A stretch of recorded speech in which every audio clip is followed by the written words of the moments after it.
Hi once again everyone, this is the Football Shirt Archive Guy here, back with a follow-up episode to my worst kits ever video. Now in that video I compared some really horrific football shirts from around the world to the Manchester United third shirt from the 2020-21 season. Now at the end of that episode I asked you, my lovely viewers, to submit some of the worst football kits that you've ever seen, and you've definitely sent me some thought-provoking football shirts. So without any further ado, let's get looking at some of the worst football shirts you, my lovely viewers, have ever seen. Although I am absolutely amazed that nobody picked that absolute classic. Just a quick comment though before I start, this is going to be the last worst kits episode that I'm going to be doing, probably until this time next year. I don't want to be putting out kind of negative feelings and negative content when it comes to looking at football shirts, because I would like to think when it comes to people viewing my channel that we all love looking at football shirts and love collecting them and buying them. So as I say, this is going to be the last one where I'm actually looking at them in a negative way.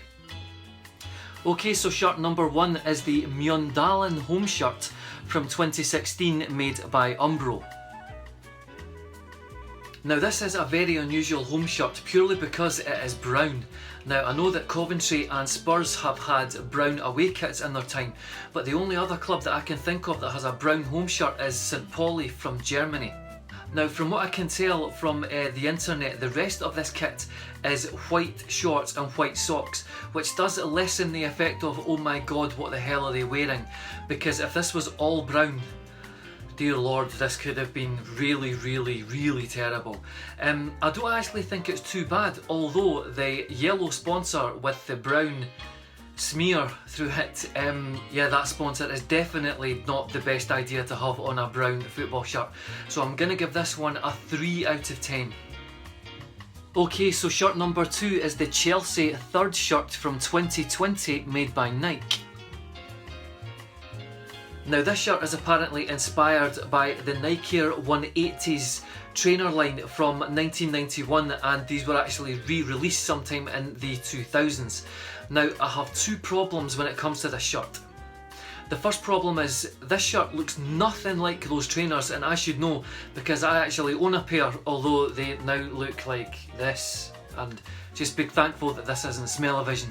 And secondly, this looks so similar to the Crystal Palace shirt that I actually had to double check that someone hadn't photoshopped a Chelsea badge onto a Palace shirt. Also, the Crystal Palace Twitter reply to this Chelsea shirt being unveiled is absolutely superb. Damn! Having a numbered sponsor as well is such a poor decision in my opinion. I don't know why they don't just switch the Hyundai sponsor on the arm with the 3 sponsor on the chest. It would make it look, well, a little better. But I can definitely see why this shirt was nominated for this episode. It's far too much like a really bad version of a Crystal Palace shirt. So this one's getting 2.5 out of 10 from me. Okay, so shirt number 3 is the Juventus third shirt from 2020 by Adidas. Now I'm going to start off with the positives for this shirt. I really like the Jeep sponsor that Juventus have been using for a good few seasons now.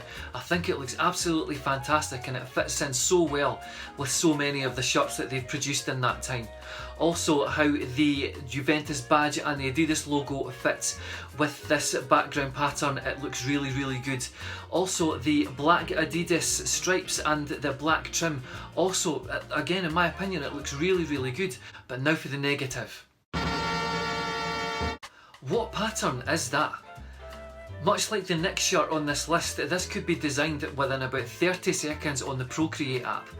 This is far more suited to a warm-up jersey or a pre-match shirt or a training shirt, not for a third shirt in my opinion. It just doesn't fit with the Juventus kind of vibe at all for me. So this one's getting 2 out of 10. And the next shirt on the list is the Red Bull Leipzig third shirt, also from 2020, made by Nike.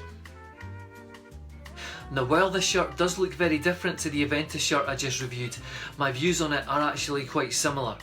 Anybody could have designed this using the right equipment in about 5 minutes. It's not a great look at all, to be honest. Although the actual shades of blue aren't too bad, I just don't like the whole kind of swirliness of it. I think we can all agree that when it comes to the third shirts for the 2020-21 season, that these have been designed with streetwear in mind and very little to do with actual club traditions or player performance. Much like the Juventus shirt I reviewed a second ago, this just doesn't look like a football shirt.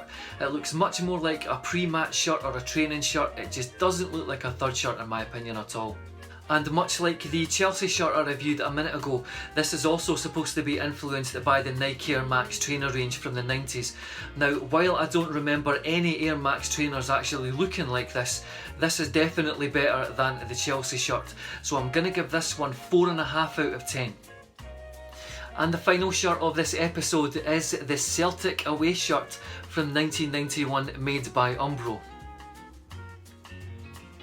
Now, in my original Worst Kits Ever episode, I've already featured a Celtic shirt. Okay, and with a heavy heart, I'm now going to be featuring a shirt from the club that I actually support. It's the Celtic third shirt from 2019 made by New Balance. And this is also an absolutely terrible shirt. I actually can't believe I forgot that this existed. Amazingly, this is now worth an absolute fortune online. I've actually seen one sell for around about £300. Folk must be mad, honestly. Now, with this shirt, it's a double whammy of having an ugly template with an ugly colour palette. That shade of green towards the top of the shirt, what is that? Bog green? Waterlogged Goalmouth in November green? God knows, but it's absolutely terrible, and the sponsor as well doesn't fit in at all with this shirt. Yeah, this is probably the worst shirt of this episode, so I'm going to be giving this one 1.5 out of 10 from me. Now, just before I wrap up this episode, I would actually like to thank everyone who watched my last episode. It got an awful lot of views for a rinky-dink channel like this one, and I would actually like to thank everyone who commented and gave me ideas and submitted shirts when it came to reviewing shirts for this episode. So once again, thank you very much. Okay, so that concludes another episode of my YouTube channel, The Football Shirt Archive Guy. I'd like to thank you very much again for watching, and if you have enjoyed today's episode, don't forget to leave a great big thumbs up, a great big like. That would help me an awful lot. And if you haven't done already, hit the subscribe button and the little bell notification next to the subscribe button, so when I do upload a new episode onto YouTube, you will be notified. So thank you very much again for watching, and I will see you again for another episode somewhere down the road. Take care.